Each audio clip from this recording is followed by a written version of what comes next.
श्री राधा कृष्णाय नमो नमः। आज की कथा अत्यंत ही रोचक, मनोहर, दिव्य और हृदय को लुभाने वाली है।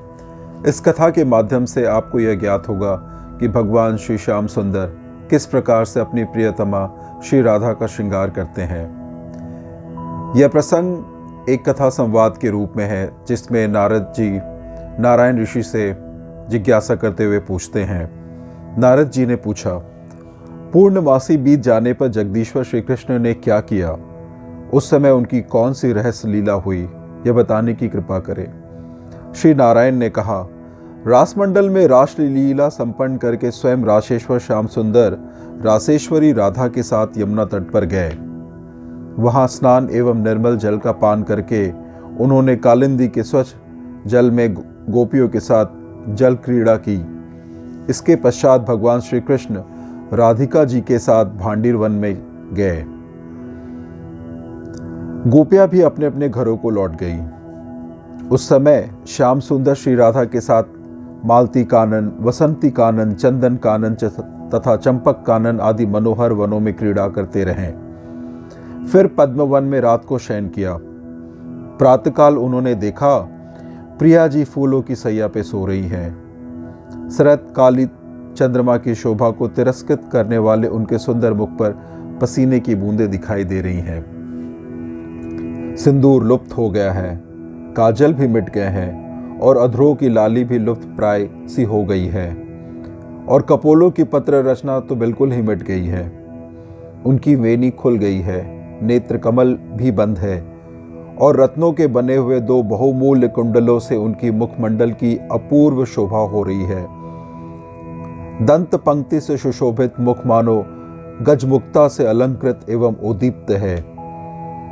प्रिया जी की इस अवस्था को देख भक्त वत्सल माधव ने अग्निशुद्ध महीन वस्त्र से उनके मुख को बड़े प्रेम और भक्ति भाव से पोंछा।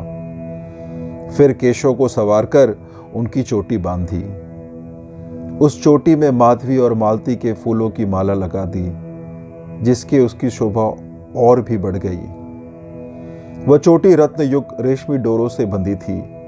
उसकी आकृति सुंदर, वक्र, मनोहर और अत्यंत गोल था।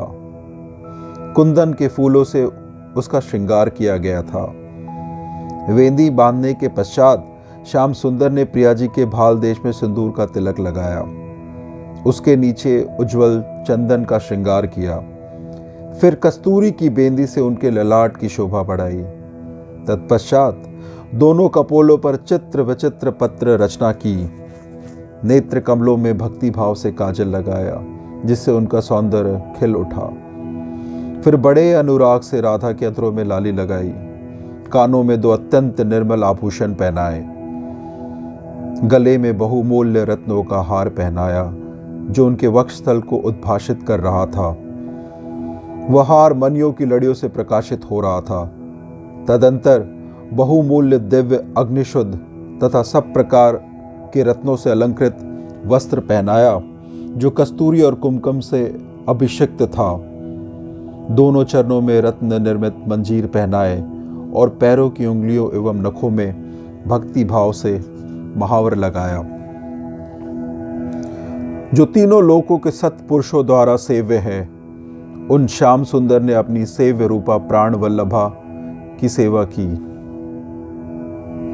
इसके बाद समस्त भावों के जानकारों में श्रेष्ठ, बोध कला के ज्ञाता एवं विलास शास्त्र के मर्मज्ञ श्री हरि ने अपनी प्राण वल्लभा को जगाया और अपने वक्षस्थल में उनके लिए स्थान दिया।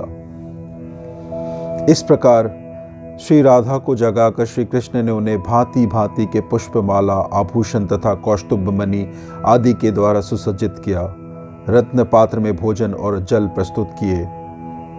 इसी समय चरण चिन्हों को पहचानती हुए श्री राधा की सुप्रतिष्ठित सहचरी सुशीला एवं 36 गोपियां और बहुसंख्यक गोपांगनाएं भी वहां आ पहुंची। किन्हीं के हाथ में चंदन था और किन्हीं के हाथ में कस्तूरी। कोई चवर लिए आई थी तो कोई माला, कोई सिंदूर, कोई कंघी, कोई आलता और कोई वस्त्र लिए हुए थी। कोई अपने हाथों में दर्पण, कोई पुष्प पात्र, कोई क्रीड़ा कमल, कोई फूलों के गजरे, कोई मधुपात्र, कोई आभूषण, कोई करताल, कोई मृदंग, कोई स्वर यंत्र और कोई वीणा लिए आए थी। जो 36 राग रागिनियां गोपी का रूप धारण करके गोलोक से राधा के साथ भारतवर्ष में आई थी, वे सब वहां उपस्थित हुई। कई गोपियां वहां आकर नाचने और गाने लगी तथा कोई श्वेत चवर डुलाकर राधा की सेवा करने लगी। कुछ गोपियों ने प्रसन्नता पूर्वक देवी राधा के पैर दबाने लगी।